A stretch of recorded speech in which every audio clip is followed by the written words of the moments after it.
Hi friends, welcome back to my channel. ಎಲ್ಲರೂ ಹೇಗಿದ್ದೀರಾ? ಎಲ್ಲರೂ ಚೆನ್ನಾಗಿದ್ದೀರಾ ಅಂತ ಇವತ್ತಿನ ವೀಡಿಯೋನ ಸ್ಟಾರ್ಟ್ ಮಾಡ್ತಾಯಿದ್ದೀನಿ. ಇವತ್ತು ಒಂದು ಫಂಕ್ಷನ್ ಇತ್ತು, ಅದಕ್ಕೆ ನಾನು ನನ್ನ ಮಗಳು ರೆಡಿ ಆಗಿಬಿಟ್ಟು ಹೋಗ್ತಾಯಿದ್ದೀವಿ. ಏನು ಫಂಕ್ಷನ್ ಅಂದ್ಬಿಟ್ರೆ, ಇಂದ್ರ ಗೊತ್ತಲ್ವ, ನನ್ನ ವೀಡಿಯೋಸಲ್ಲೆಲ್ಲ ಇದ್ದಾಳೆ ಇಂದ್ರ ಅಂತ. ಅವಳದ್ದು ಎಂಗೇಜ್ಮೆಂಟ್ ಆಗಿತ್ತು. ಸೊ ಇವತ್ತು ಅರಿಶಿಣದ ಶಾಸ್ತ್ರ ಮತ್ತು ಚಪ್ಪರದ ಶಾಸ್ತ್ರ ಮಾಡ್ತಾರಲ್ಲ, ಚಪ್ಪರದ ಪೂಜೆ, ಆ ಶಾಸ್ತ್ರ ಇತ್ತು. ಹಂಗಾಗಿ ಕರೆದಿದ್ಲು ಮನೆಗೆ ಬಾ ಅಂತ ಹೋಗಿದ್ವಿ. ಇದು ಶುಕ್ರವಾರದವಳಾಗಿದ್ದು, ಶುಕ್ರವಾರ ಚಪ್ಪರದ ಪೂಜೆ ಮತ್ತು ಅರಿಶಿಣ ಶಾಸ್ತ್ರ ಮಾಡಿದ್ರು. ನಾವು ರೆಡಿಯಾಗಿ ನನ್ನ ಮಗಳನ್ನ ರೆಡಿ ಮಾಡಿಸ್ಕೊಂಡು ಕರ್ಕೊಂಡೋಗಿದ್ದೆ. ದೊಡ್ಡವಳನ್ನ, ಚಿಕ್ಕವಳೆಲ್ಲ ಅವ್ರ ಅಜ್ಜಿ ಮನೆಗೆ ಹೋಗಿದ್ಲು.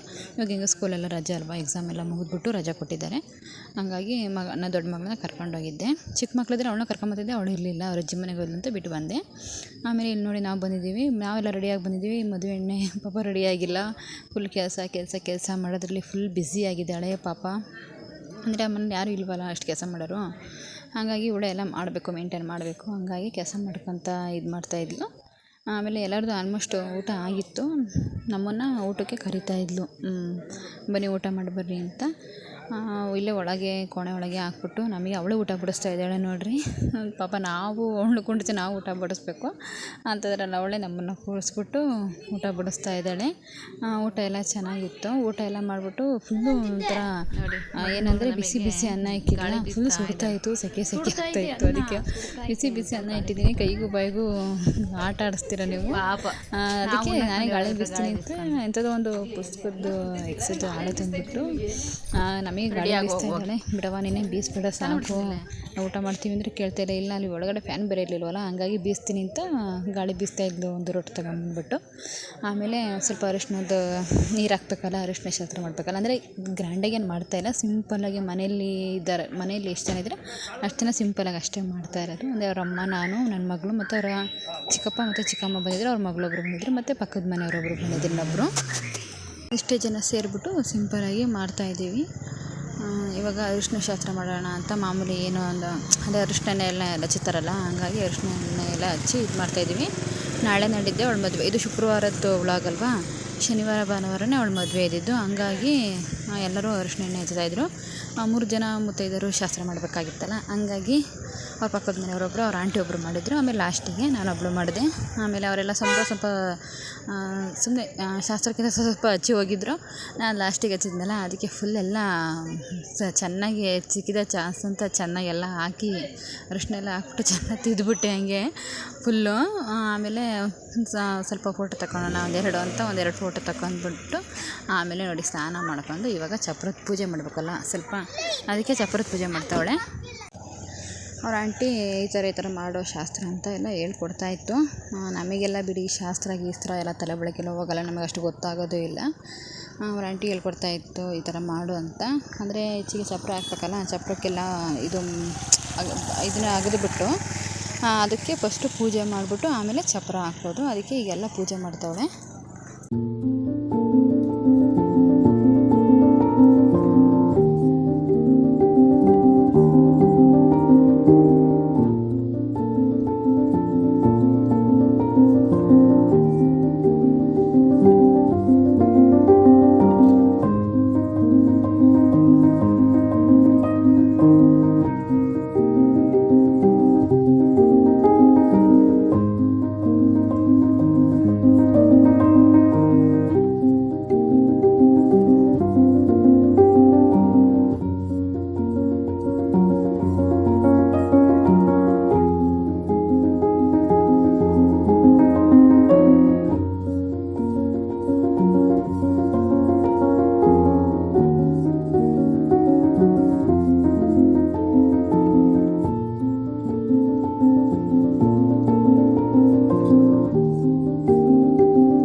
ಇವಾಗ ಪೂಜೆ ಎಲ್ಲ ಮುಗೀತು. ಇದು ಇವಾಗ ಅವಳ ಕೈಯಿಂದನೇ 3 ಸತಿ ಮಣ್ಣು ಹಾಕ್ಸ್ಬಿಟ್ಟು ಅದು ತೆಗೆದಿರಲ್ಲ, ಗುಂಡಿ ತೆಗೆದಿರಲ್ಲ, ಅದಕ್ಕೆ ಗುಜ್ಜನ್ನ ಇಟ್ಬಿಟ್ಟು ಅದಕ್ಕೆ 3 ಸತಿ ಅವಳ ಕೈಯಿಂದ ಮಣ್ಣು ಹಾಕ್ಬಿಟ್ಟು ಆಮೇಲೆ ಇಲ್ಲಿ ಅವ್ರ ತಮ್ಮನೇ ಇದನ್ನು ಗುಜ್ಜನ್ನ ಇಡ್ತಾ ಇದ್ದಾನೆ. ಇವಾಗ ಇದು ಚಪ್ಪರ ಎಲ್ಲ ಹಾಕ್ಬೇಕಲ್ಲ, ಹಂಗಾಗಿ ಆಲ್ರೆಡಿ ಎಲ್ಲ ಮಾವಿನ ಎಲೆ ಮತ್ತು ತೆಂಗಿನ ಗರಿ ಎಲ್ಲ ತಂದು ಇಟ್ಕೊಂಡಿದ್ರು. ಇದನ್ನು ತಂದು ಇವಾಗ ಚಪ್ಪರ ಹಾಕ್ತಾಯಿದ್ದಾರೆ. ಇವ್ರು ಬಂದುಬಿಟ್ಟು ಅವ್ರ ಚಿಕ್ಕಪ್ಪನ ಮತ್ತು ಇವ್ರ ತಮ್ಮನ ಸೇರಿಬಿಟ್ಟು ಇಬ್ಬರೂ ಚಪ್ಪರ ಹಾಕ್ತವ್ರೆ. ಅವ್ರ ಹತ್ರ ಎಲ್ಲ ಮಾತಾಡ್ಕೊಂಡು ನಾನು ಸ್ವಲ್ಪ ವೀಡಿಯೋ ಮಾಡ್ಕೊಳ್ಳೋಣ ಅಂತ ವೀಡಿಯೋ ಮಾಡ್ಕೊತಾ ಇದ್ದೆ. ಪಾಪ ಅವ್ರ ಚಿಕ್ಕಪ್ಪ ಏನೋ ಒಂಥರ ಬೇಜಾರಾಗಲ್ಲ, ಕಾಮಿಡಿ ಮಾಡ್ಕೊಂಡು ಚೆನ್ನಾಗಿ ಆ ಥರ ಎಲ್ಲ ವೀಡಿಯೋ ಮಾಡ್ತಾಯಿತ್ತು. ಆಮೇಲೆ ನಾನು ಇವಳನ್ನ ಸ್ವಲ್ಪ ವೀಡಿಯೋ ಮಾಡ್ಕೊಂಡು ಏನು ವೀಡಿಯೋ ಮಾಡ್ತಾಯಿದ್ಯಾ ಅಂತ ಹಿಂಗೆ ಮಾತಾಡಿಸ್ತಾ ಇದ್ಲು. ಅವಳ ಹತ್ರ ಸ್ವಲ್ಪ ಮಾತಾಡ್ಕೊಂಡು ಆಮೇಲೆ ಈ ಒಂಬಳೆ ಎಲೆಕ್ಕಿ ದೇವ್ರ ಮನೆಯಲ್ಲಿ ಪೂಜೆ ಮಾಡಿರ್ತಾರಲ್ವ ಅವ್ರ ದೇವ್ರ ಮನೆಯಲ್ಲಿ, ಅದನ್ನು ಸ್ವಲ್ಪ ವೀಡಿಯೋ ಮಾಡ್ಕೊಂಡಿರಲಿಲ್ಲ. ಅದಕ್ಕೆ ಅವಳನ್ನೇ ಸ್ವಲ್ಪ ವೀಡಿಯೋ ಮಾಡ್ಕೊಂಬ ಅಂತ ಕಳಿಸಿದ್ದೆ.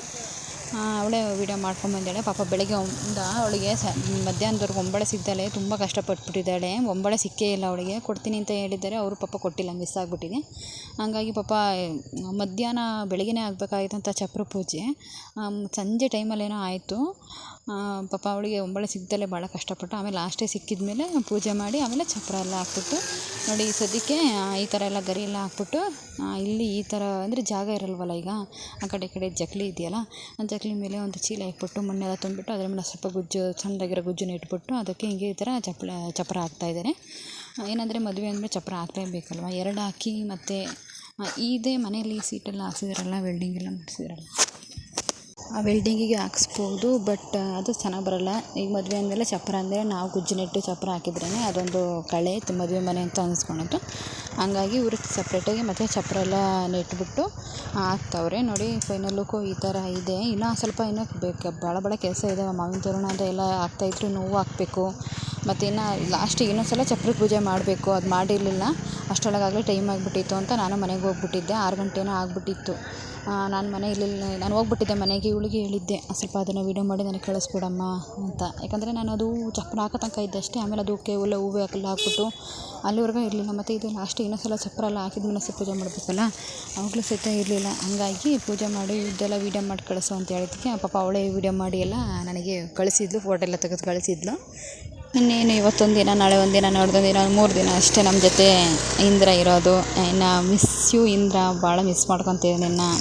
ಯಾಕಂದರೆ ಅಷ್ಟು ಚೆನ್ನಾಗಿ ಕ್ಲೋಸಾಗಿ ನಾವು ಚಿಕ್ಕವರಿಂದನೂ ಗೊತ್ತು ನಮಗೆ. ಏನು ನೆನ್ನೆ ಮನೆ ಪರಿಚಯ ಇಲ್ಲ, ಅವಳು ಚಿಕ್ಕ ವಯಸ್ಸಿಂದನೂ ಗೊತ್ತಿರೋದ್ರಿಂದ ತುಂಬ ಮಿಸ್ ಮಾಡ್ಕೊತೀವಿ ಅವಳನ್ನ. ಬೇಜಾರಾದಾಗ ಅವಳ ಅಂಗಡಿ ಹತ್ರ ಹೋಗೋದು, ಮಾತಾಡ್ಸೋದಾಗಲಿ, ಏನೋ ಒಂಥರ ಚೆನ್ನಾಗಿದ್ವಿ ಇಬ್ಬರು. ಒಳ್ಳೆ ಫ್ರೆಂಡ್ಸ್ ಥರ ಅನ್ನೋದ್ರ ಬದಲು ಅಕ್ಕ ತಂಗಿರ ಥರ ಇದ್ವಿ ಚೆನ್ನಾಗಿ. ಅವಳ ಕಷ್ಟಕ್ಕೆ ನಾನು, ನನ್ನ ಕಷ್ಟಕ್ಕೆ ಅವಳು. ಏನೇ ಆಗಲಿ ಕಷ್ಟ ಸುಖಕ್ಕೆ ಬೇಗ ಅವಳು ಸ್ಪಂದಿಸ್ತಾಳೆ. ಅವಳು ಕಷ್ಟ ಆಗಲಿ ಏನಾಗಲಿ ಅದಕ್ಕೆಲ್ಲ ಬೇಗ ಸ್ಪಂದಿಸ್ತಾಳೆ. ಹಂಗಾಗಿ ಒಂದು ಕಡೆ ಅವಳಿಗೆ ಮದುವೆಯಾಗಿ ಒಂದು ಲೈಫ್ ಸಿಗ್ತಾಯಿದೆ ಅನ್ನೋದು ಒಂದು ಕಡೆ ಖುಷಿ. ಆದರೆ ಇನ್ನೊಂದು ಕಡೆ ನಮ್ಮನ್ನೆಲ್ಲ ಬಿಟ್ಟು ಹೋಗ್ತಾಳೆ ಅನ್ನೋ ದುಃಖನೇ ಇನ್ನೂ ಸ್ವಲ್ಪ ಜಾಸ್ತಿ ನನಗೆ. ಯಾಕಂದರೆ ನಮ್ಮ ಮನೆ ಹತ್ರ ಏನಾದ್ರು ಬೇಜಾರಾದರೆ ಅವಳ ಅಂಗಡಿ ಹತ್ರ ಹೋಗಿ ಕೂತ್ಕೊತಿದ್ವಿ, ಮಾತಾಡ್ತಿದ್ವಿ. ಬಟ್ ಇನ್ನು ಸಿಗಲ್ವಲ್ಲ, ಹಂಗಾಗಿ ಅಷ್ಟೇ. ಇದೆಲ್ಲ ಮುಗಿಸ್ಕೊಂಡು ನಾನು ಇವಾಗ ಮನೆ ಕಡೆ ಬಂದೆ. ಮನೇಲಿ ನೋಡಿ ನನ್ನ ಮಗಳು 1ನೇ ಕ್ಲಾಸಿಂದ ಇವಾಗ ಅವತ್ತೇ ರಿಸಲ್ಟ್ ಬಂದಿತ್ತು. ಸೊ ನಾನು ಇಂದಿರಾ ಮನೆಗೆ ಚಪ್ರದ ಪೂಜೆ ಇರೋದ್ರಿಂದ ಅಲ್ಲಿಗೆ ಹೋಗಿದ್ನಲ್ವ, ರಿಸಲ್ಟಿಂದು ಇದು ಮಾರ್ಕ್ಸ್ ಕಾರ್ಡ್ ಇಸ್ಕೊಂಬರೋಕ್ಕಾಗಿರಲಿಲ್ಲ. ಸೊ ಅವರು ನನಗೆ ವಾಟ್ಸಪ್ಪಲ್ಲಿ ಗ್ರೂಪ್ ಇದೆಯಲ್ಲ, ಗ್ರೂಪಲ್ಲಿ ಹಾಕ್ಬಿಟ್ಟಿದ್ರು ವಾಟ್ಸಪ್ಪಲ್ಲಿ. 7 ಮಾರ್ಕ್ಸ್ ಏನೋ ಕಮ್ಮಿ ಆಗಿದೆ. 600ಗೆ 600 ಮಾರ್ಕ್ಸಿಗೆ 593 ಏನೋ ತೆಗೆದಿದ್ದಾಳೆ.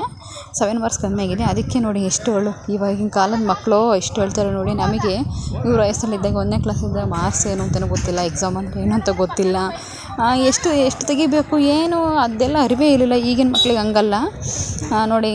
ನಾನು 1 ಮಾರ್ಕ್ಸ್ ಕಮ್ಮಿ ತೆಗಿಬಾರ್ದು ಅಂತ ಹೇಳಿದ್ದೆ, ಅದನ್ನೇ ಹೇಳ್ಕೊಂಡು ಅಳ್ತಾವಳೆ. ಕಾಫಿನೂ ಕುಡಿತಾ ಇರಲಿಲ್ಲ. ಅದು ನಮ್ಮಮ್ಮ ಏನೇನೋ ಕೂಸಿ ಮಾಡಿ ಏನೇನೋ ಮುದ್ದು ಮಾಡಿ, ಇಲ್ಲಪ್ಪ ಏನೂ ಆಗಲ್ಲ, 1ನೇ ಕ್ಲಾಸ್ ತಾನೆ, ನೆಕ್ಸ್ಟ್ 2ನೇ ಕ್ಲಾಸ್ ತೆಗಿಯೋಂತೇನೇನೋ ಹಂಗೆ ಹಿಂಗೆ ಅಂತ ಎಲ್ಲ ಹೇಳ್ಕೊಂಬಿಟ್ಟು ಏನೇನೋ ಪೂಸಿ ಹೊಡೆದು ಕಾಫಿ ಕುಡಿಸ್ತಾಯಿದ್ದೆ. ಹಂಗಾರೆ ಅವಳಿಗೆ ದುಃಖ ತಡ್ಕೊಳಕ್ಕಾಗ್ತಾಯಿಲ್ಲ. ಅಮ್ಮ